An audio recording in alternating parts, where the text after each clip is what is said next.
Hi, and welcome back to Sea Wheels. If you're checking us out for the first time, my name is Tim, and today we're going to take a look at the Carnival Ship, the Venezia. I had a chance to tour it this week in St. John, New Brunswick, and we're going to take a look at what this boat has to offer us.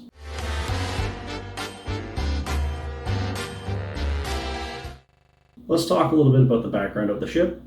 The Venezia first sailed in March of 2019. It weighs roughly 135,000 gross tons and can hold about 4,200 passengers. When this ship first sailed in 2019, it sailed under the Costa Cruises brand, which is a partner company to Carnival Cruises, and in June of 2023, it officially transitioned over to the Carnival Cruise Line, changing its name from the Costa Venezia to the Carnival Venezia, which is why when you see the ship, it still has the traditional Costa Cruise Line's smokestack that is yellow with a C on it, versus the Carnival one, which is the traditional red one that everybody affiliates with the Carnival Cruise Line. This is not the first time that the Carnival Venezia was in St. John. It also made a stop in August.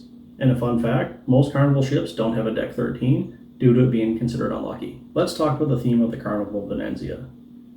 You might have noticed the name. It's actually named after the city of Venice. So much of the ship is an Italian theme. From the main dining that is center staged around an Italian gondola to the main theater, which is set up like an Italian opera house. It's absolutely gorgeous and it feels like you're really in Italy. Next up, let's talk about a few features of this boat that everyone can appreciate. First off, the elevators. They're really neat and high tech. You press the call button from the outside by selecting what floor you want to go to, and once you get in the elevator, there's no actual buttons to press 4 different floors. So the whole thing of a kid popping in the elevator and pressing all the buttons and just lighting up like a Christmas tree, that's not going to happen. When you get in the elevator, it's going to go straight to the floor you're supposed to go to. It's a smart elevator system, and it's meant to save a bunch of time. So the last thing you want to do on your cruise is wait to get to the next deck. Next up, and one of the main reasons why anybody takes a cruise, is the dining. This boat has a variety of dining that you would expect, from buffets to fine dining, but I want to highlight one of the really great options if you like fine dining, especially if you like steak, is the Fahrenheit 555. It's an award-winning steakhouse, and it's definitely something you get to try. And from what I've heard, the dessert is to die for.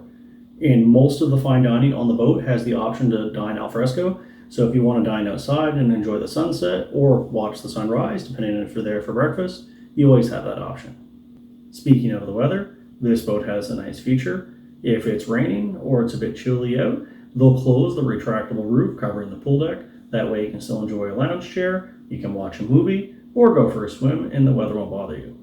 Let's talk about the Venezia from an accessibility standpoint. We're going to cover a few areas where the boat needs to improve, and we're going to talk about some stuff that the boat did really well. The first thing I noticed that could use some improvement was the mini golf. It definitely wasn't wheelchair accessible, but if you had a different type of mobility issue, it might be manageable, but I wouldn't consider it wheelchair friendly. The next thing I noticed was on the top deck, some of the areas where you'd want to be able to view a port of call had spots that were too narrow for a wheelchair to get into. Now, there were spots further down that you could easily get to, but they are kind of limited, so it would take away from the options for somebody who's confined to a wheelchair to be able to take a look at the view.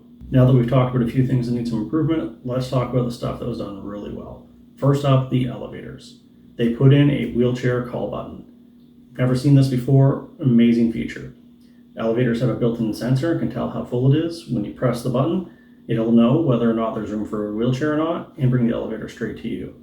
Great feature, really good if you're a wheelchair user, and on top of that, there's a ton of elevators, more than I've seen on most vessels. So kudos to Carnival. The next thing I noticed when you get off the elevator, the deck maps all have a route planned out for accessibility, so if you're a wheelchair user, this will save you a bunch of time. One of the biggest frustrations as a wheelchair user on a cruise boat is the hallway to the staterooms. They're always so narrow, and when you go down the hall, if you pass somebody else in a wheelchair or even just another person walking by, you'll find that it's way too narrow and you're bumping into that person. This boat has done it really well, and the hallways are really wide. Absolutely amazing, and it'll be super helpful. Since we're talking about having plenty of space, I do want to mention that the dining areas and the bars and the public spaces in general were really well laid out and were spacious enough that a wheelchair could easily maneuver, even if you have a bigger power chair or a scooter. Speaking of maneuvering in open spaces on a cruise boat, one of the number one factors you can run into is the amount of carpet a boat has. If you're a wheelchair user, you know that carpet is not your friend. In this case, the Carnival Venezia had very limited carpeting, which is really good because if there's too much carpeting, it can be hard to wheel over top of, it can make you more tired, and it can just limit the quality of your vacation. So overall, it was very well done. Next up, let's talk about hot tubs and pools. One of the very first things I noticed on this boat was the fact that there's a wheelchair accessible hot tub overlooking the ocean. That's not something you find on every boat, and definitely a nice feature with this one. And the main pool deck, the pool had a wheelchair lift just like the hot tub. Should be really easy getting out, and there's a friendly staff member to help you if you need assistance with the lift. And lastly, I want to mention the spa. If you've ever had a massage on land or on a boat, you'll know that the massage beds are normally really high off the ground and are hard to transfer to if you can transfer at all. This boat has an option that's low to the ground, be an easy transfer for somebody in a wheelchair, opening up the possibility to have a massage treatment if you are in a wheelchair. I want to say thank you to Carnival Cruise Lines for the opportunity to tour the Venezia. Keep in mind, this video is not sponsored by Carnival, but I do recommend if you want to take a wheelchair accessible cruise that the Venezia is a great option. And next week, keep an eye out for a video. We're going to talk about more options for wheelchair accessible cruising. And if you want to be able to travel better, it's as easy as follow me.